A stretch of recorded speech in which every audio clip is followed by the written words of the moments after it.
Hi everyone, this is Fashion Knowledge and my name is Beata Wilczek. I am a Berlin-based critical fashion practitioner and I work across education, research and strategy. I lecture on fashion, design and digital cultures and I run a consultancy and research laboratory called Unfolding Strategies. In each episode, together with my students and fellow researchers and practitioners, we discuss the fashion's most urgent issues and try to reimagine the socially just, sustainable and digital fashion futures.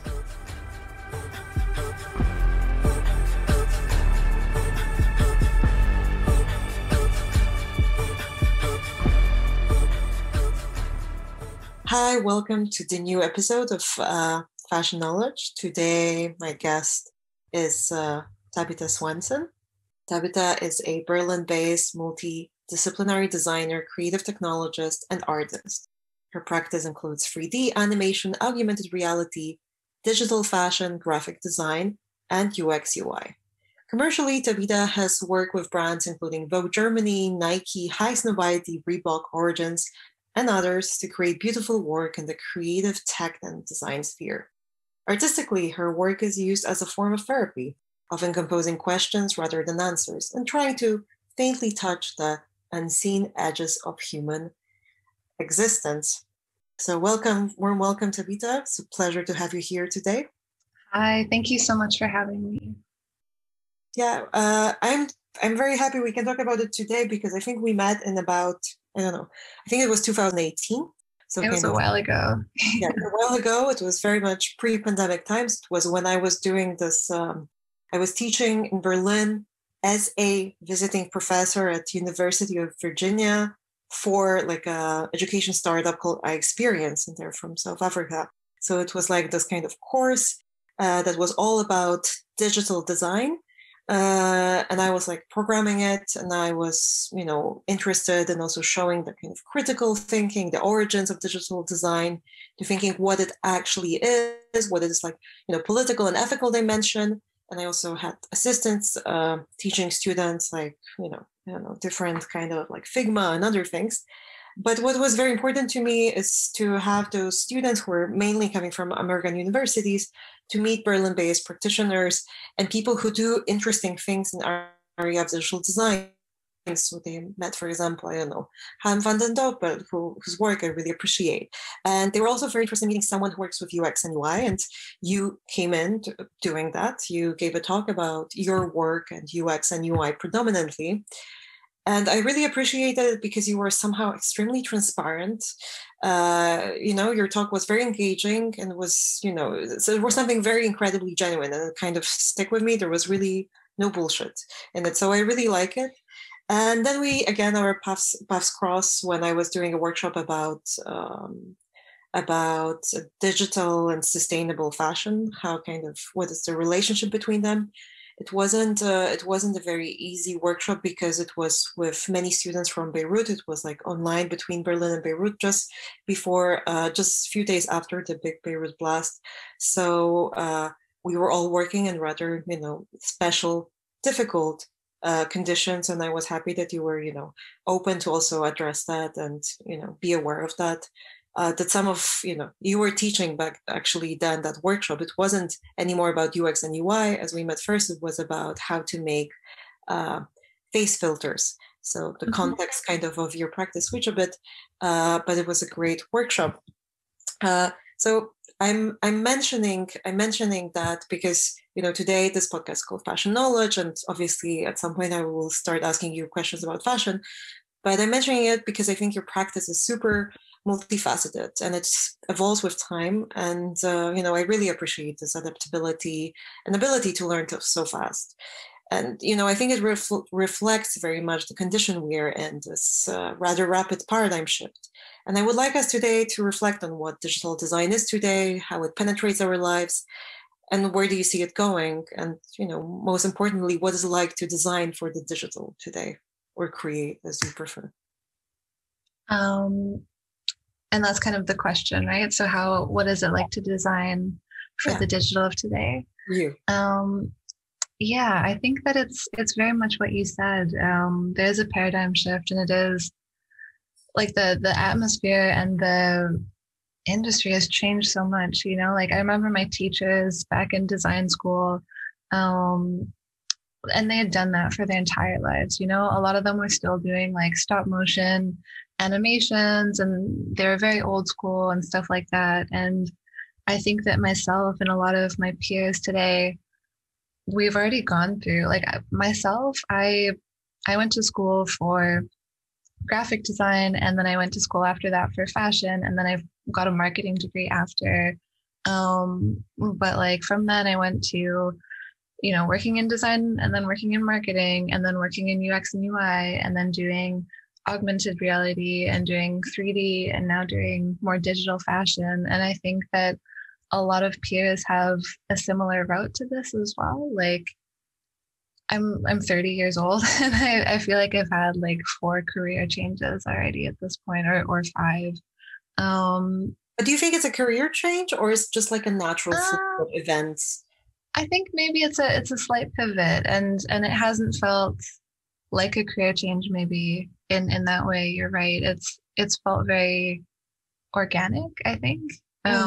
Maybe just for me, it's been just following my curiosity and going where it takes me. And I think all of the things that I've done, at least, they all kind of bleed into each other, you know, like even UX, like user experience, and planning events, or making a 3D video, you know, like you have to understand the experience of the user and the person who's watching it in the end, and kind of understand to what information to give them, when to give it to them, and like what kind of questions they might have, where the gaps might need to be filled. Yeah, so I think it's been quite the opportunity, actually, to be able to be born in this time when we have access to so many digital tools, and when those digital tools as well and the technologies are becoming so much more accessible to so many more people. Yeah, I totally agree. I think it's fascinating to see, you know, the scary, the threatening parts, but also the creative and beautiful parts that the digital revolution is bringing. And I was very excited to, you know, see, because I don't see you as a person often, but I see your work very often on social media. And I was very excited to see on Instagram that you started doing digital fashion, and you even created another Instagram account for it where it says it's a fashion brand. So I found it very exciting that you, as a, you know, as a creative practitioner, as an artist and designer, you suddenly now make clothes as well. Mm-hmm. And it's called All the Hidden Things. And I don't know, could you tell me how it came to life? Yeah. So as I mentioned earlier, I studied fashion, and I think like from a child, my dream was always to be a fashion designer. It's always been something I've been interested in. Like, I think the psychology behind fashion as well is so interesting. Even if what someone wears or doesn't wear says a lot about them. Even if someone doesn't care about fashion at all, that also says something about them. And it's not good or bad. It's just like a reflection of people and how they feel on that day, or like looking at it on a macro scale, like how they want to express themselves. And yeah, that's always drawn me in quite a bit. And I always, when I was a child, I wanted to be a fashion designer, but I didn't like sewing at all. So I kind of took that route in like the more fashion marketing realm. I was working for a bunch of fashion things in Vancouver. And then when I came out to Berlin, the UX and UI job I had was at Zalando. So it was definitely more in the tech sphere, but it was still peripherally in the fashion realm. And I briefly worked with them on a project just as a model to be 3D scanned, but on like an AI project when they were trying to figure out some ways to possibly use AR to help with sizing issues, which is a huge topic, and every company is kind of investigating into this. Yeah, and then just working with a bunch of other fashion brands like Vogue and Highsnobiety. I was always really peripherally in it, and I kind of was building up in my head to just like maybe when I had a moment, which was earlier this year, to kind of take the plunge now that I've gotten into the world of 3D, to kind of take everything that I love about fashion and everything that I know about it, or at least in my reference to fashion, and kind of put that into those new skills that I learned over the last couple of years.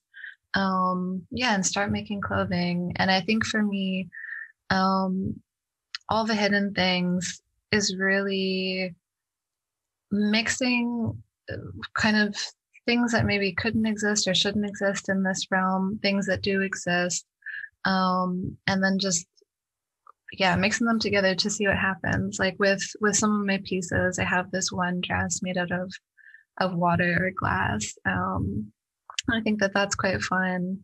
Also putting, the fashion images and the people wearing the fashion that I create, putting them in surrealist environments, and really just having fun with it. For me, fashion has always been a way to creatively express myself. And I, in many ways, view it as another form of art. So really bringing that into kind of an artistic realm with what I do. I think that's kind of the core of all the hidden things, and I'm curious to see where I take it. Yeah, I'm also curious to. That would be my question. Where is it heading to? But maybe tell me a little bit, like, why did you call it all the hidden things? Because in your bio it also says that you're trying to faintly touch the unseen edges of human existence, and it sounds very esoteric and mysterious. But where does that come from? I think a few places. I think for me, I don't personally subscribe fully to any religion, I think, but I grew up in a pretty religious home. And then I also have a mixed background. So I grew up with like a lot of, like Anglican stuff on my dad's side, but then on my mom's side, like Indian and Chinese culture. And like also with that, learning about the customs and like stuff about the religions that are associated with those cultures as well. And I think that maybe growing up, I was always in a bit of a liminal space, kind of caught between worlds maybe, but also seeing that maybe even though those worlds in some ways were so different, like people are the same in a lot of ways. And we all have like the same desires at the core, like to be loved and to give love, even if that's like buried under layers of trauma for some people. And I think too, just like, yeah, we're all here living on this world, and we're more similar than we think we are. And I think too, maybe something that I love about religion and mythology is just like this desire to try to explain things that can't be explained, like, and maybe shouldn't be explained, Sorry, what was that? So I thought you liked this kind of potentiality, like there's this attempt that there's this. Totally, I do, but I also like that I'll never be able to. It's like so frustrating, It's a paradox because I attempt to do it, not a paradox maybe, but I attempt to do it, and I'm so drawn to it and I love it so much, but it's something that I can never truly touch and never truly reach. I can only just like faintly brush against whatever I can brush against. And I think that the inability to touch it is like what makes it so appealing and enticing. And for me, I'm so curious. Like, I think that's probably my most notable characteristic, perhaps. And so for there to be things that I can never know the answer to, yeah, again, it's just maddening and beautiful at the same time. Yeah, that's very very cool to hear that. And and as you say that, I'm straight away thinking also about your aesthetics. Because you said that was like my characteristic, and I was, because now we are in a, in a kind of the world of voice only, and for people who are listening to it and they never seen your work, I think maybe it would be interesting, to describe what are your aesthetics and how they could be, even linked to those very vague, esoteric, in betweenness and liminal spaces. I was trying to define it a little bit, and I came with something that sounded like medieval digital gnome lost in the fantasy. So that was my take on it. So if can anyone imagine a medieval digital gnome lost in the fantasy labyrinth, and also add a little bit of like humor to it, that would be my take. But like, how would you describe it? I mean, I think that's a pretty apt description of it. I think, yeah, the main thing for me with my art, kind of as you said in the bio as well, like part of it is therapy, but I think therapy, humor can also be therapy. I think that's something I turn to quite a lot, and humor is also just fun for me. And I think for me, like being able to make my own worlds, and to be able to kind of inscribe whatever I want to put there as like the kind of baseline rules of it. It's so powerful. I think that for me, like making things in 3D, it feels like hope. And that's something I told to a friend a little while ago, and I still think it. Yeah, and I think especially like during. Sorry, go ahead. What does it mean? What does it mean when you say it feels like hope? It feels like, it's hard to describe maybe, but it feels like a light, in my life, that maybe during COVID, when everything was kind of like pretty scary for a bit, and I think maybe for me it was extra scary in some ways. I live alone in like a tiny apartment. I was like meant to go back to see my family, and then I couldn't, and I just like I'm from Canada originally, and it felt really scary, like being so alone and so far away from my family. And I was already doing 3D before that, but I think the ability to just like immerse myself and have like a sense of control over my environment when my external environment was so out of control, I think that instilled a sense of like hope in me that that I could make a difference where I wanted to, even if it was only internally. Yeah, and that was really powerful for me. Yeah, that's beautifully put. I'm happy I asked. Maybe I must. No, because maybe this is also something that's quite, fascinating because of the pandemic. Everything digital accelerated so much, and there's a lot of conversation now about the metaverse and what it will be like when we even, live our life more digitally, even though we do it now very, very much, and we're so in sync.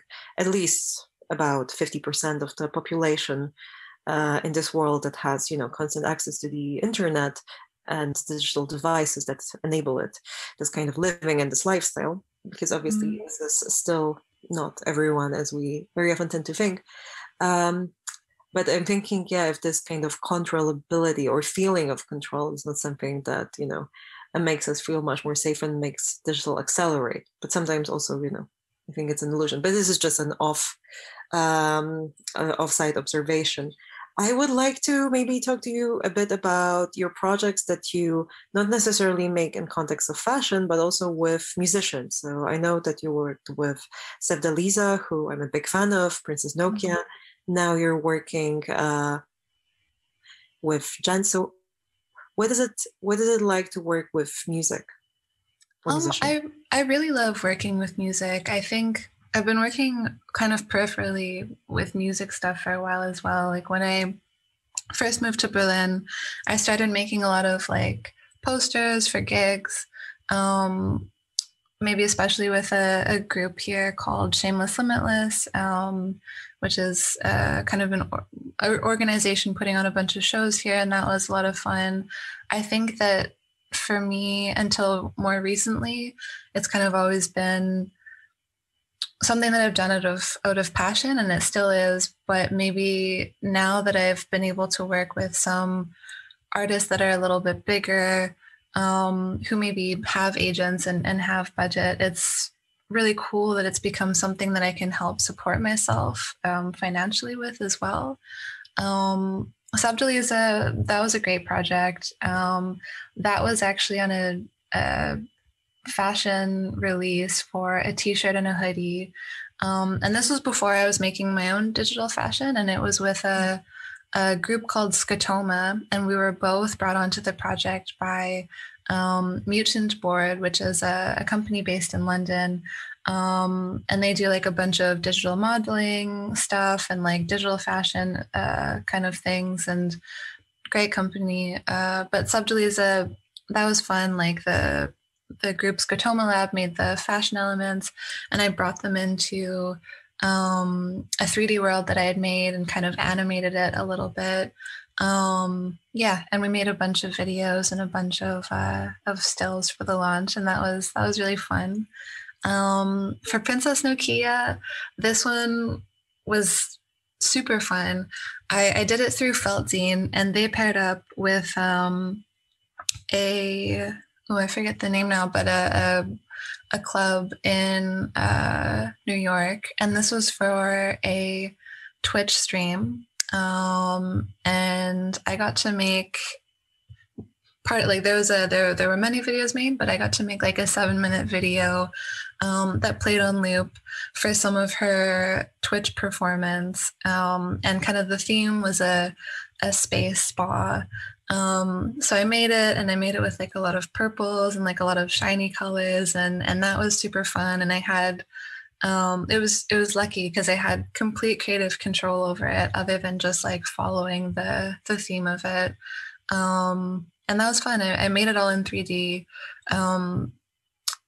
Yeah, I kind of pushed it to the limit. I went above and beyond, I think, what I thought I would do initially, but I was just so excited to do it. And then Gents they're a band, and they're from Copenhagen, 2 really nice guys, and they asked me to do the whole like artistic direction for their album and that release. And yeah, it's been a pleasure working with them, and also really honored that they gave me the trust to do that as well.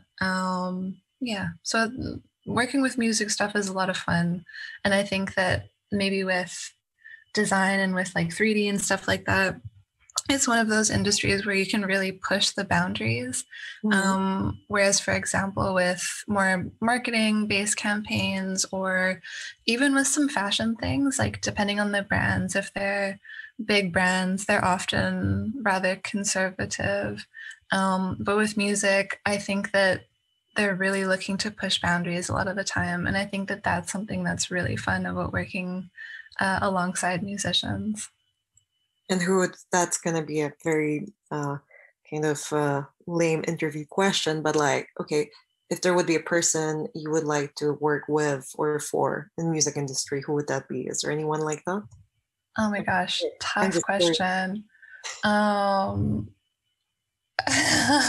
mind's running a blank right now. It doesn't have to be a living artist. It could be, I don't know, Beethoven, or I don't know. Ooh, I don't know. Jesus Christ. That's going to be my answer. No, I don't know. I don't know who it would be, but I'm sure I'll think of it as soon as we end the interview. Okay, you can message me later. Yeah. Post factum. Yeah. Okay. One of a few last things I wanted to talk to you today is NFTs, because I saw you've been minting some NFTs. So I was curious, what does it mean to you to be doing that, to be selling NFTs as a digital creator? How does it work for you? What do you think about it? Mm-hmm. I mean, I think that there are pros and cons to it. I think obviously the environmental concerns are super valid.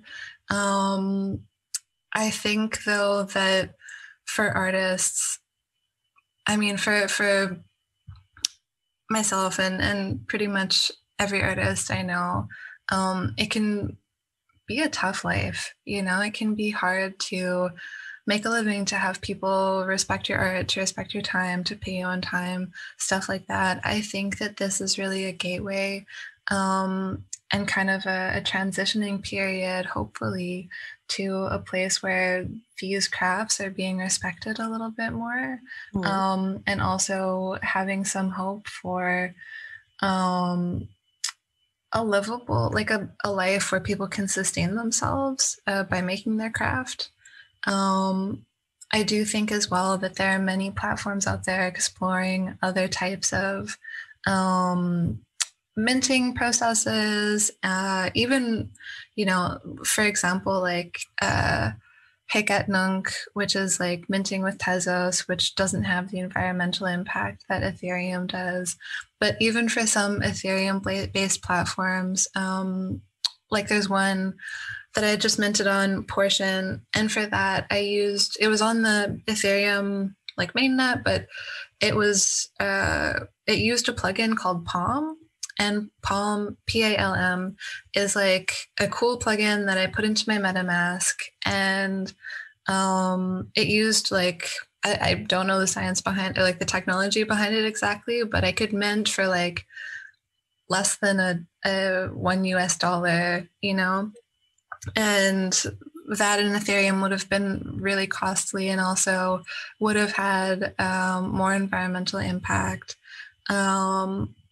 Yeah, so I think that there are solutions out there, and I think that it's becoming more accessible.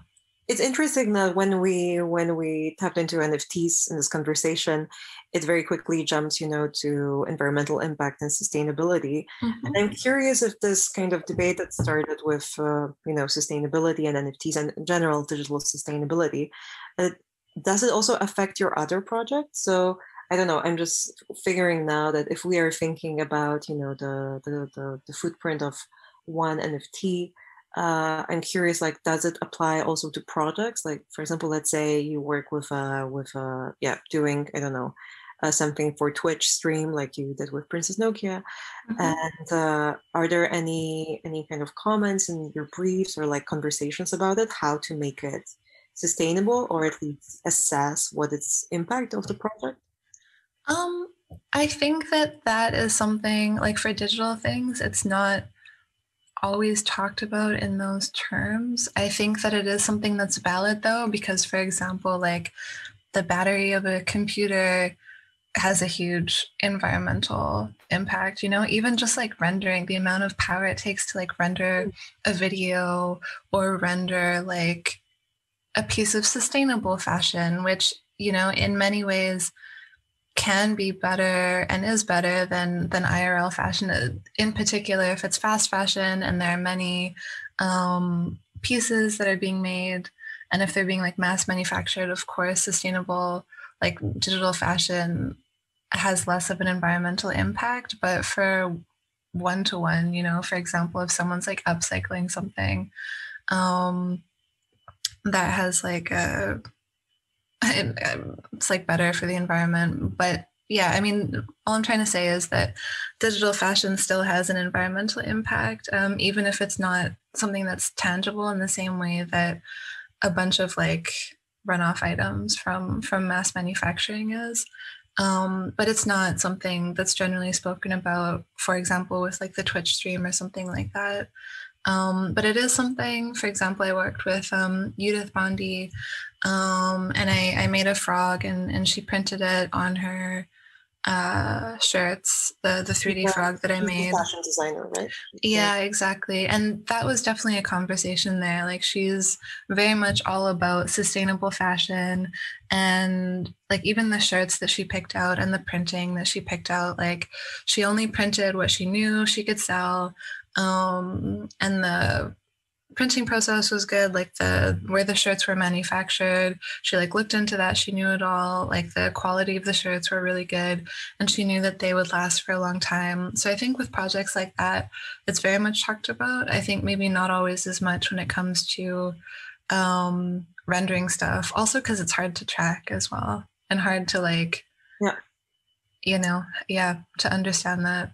Yeah, I'm just curious if this kind of, logic of tracking, counting, putting things into numbers, comparing impacts. I'm just wondering if we're gonna, develop standards pretty much for everything, and it's gonna kind of, spread from one discipline to another.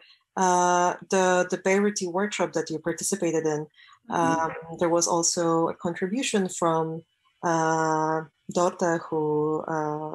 Jesus, who runs the magazine, The Listen. And as Dorta is very particular about sustainability, or I think she prefers to use the term regenerative fashion and mindfulness in fashion and so on. For me, it's pretty much evolving language and different terms that are used. But of course, they're different, and we could dive deeper into each of them. But I invited her to talk about what is it like to do a magazine about sustainability, about sustainable fashion, and kind of lifestyle, because it's a magazine. And then, to print it sustainably, so the way it's produced. And then I said, okay, what about your website? Because, there's so many images and so on. And they said, yeah, it was actually the last thing we looked into. It was much more obvious to think how sustainably print rather than how to do sustainable digital design. So yeah, it was very interesting to see that when it comes to material objects that we, because I think digital files are also material objects. They also have this, they also have some presence. They exist somewhere. The fact that we cannot grasp it with our hand doesn't mean that they do not exist.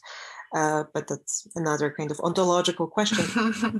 But it was really fun to see, that even when you deal with sustainability so deeply as a core of things you do, the digital comes last.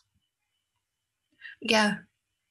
And I think it's probably just because we as a society have more understanding of physical things rather than digital things, because I mean the internet was invented in like 1990 or whatever, and really has not been around for so long compared to the entirety of human existence. So I think it's something that will develop kind of better standards for, and more of an understanding of, and maybe even like better language for as well, as time goes on. But I think it's been around for my whole life, but my life is very tiny in the span of humanity, and I think that we'll be forced to change. I think that there are a lot of people out there who maybe haven't been affected by climate change, especially people in the global north. Whereas in the global south, I think the effects of environmental change and kind of pollution and stuff are sometimes a bit more evident. But I think that in like the global north, we're just kind of starting to see those now. In Vancouver, where I'm from, there was this one day, I'm trying to remember it, but like the water got so hot that like all the fish in this area died. It was something that was akin to a horror film, and like the entire beach was just like covered in dead fish, and like all the water was just like full of floating dead fish, and it smelled terrible. And stuff like that has been happening all around the world. And so I think that people aren't going to truly listen, like everyone, isn't going to truly listen until they're made to listen. And that's just Mother Nature telling us what she needs. Yeah, I'm very just curious to see, how it's going to impact creative work in the next months or years, and how it's gonna happen, because I'm certain it will, and I think it's gonna be pretty fast movement. But yeah, let's see. I'm curious of those new developments that are gonna follow the speed of digitization. Yeah, same. Also curious. I guess all we can do is kind of wait and see. There's so many unexpected surprises. Even this like last year and a half has changed so much, you know? And I think that it's given a lot of people a lot of perspective on their lives, on the world. And I think too, yeah, we just gotta be able to be adaptable and be able to understand that to a degree, like everything is temporary, even if the temporary period is greater than our lifespans. Yeah. Yeah, I think that's a great summary. Yeah, let's be adaptable. Thank you so much, Tabitha. Thank you so much.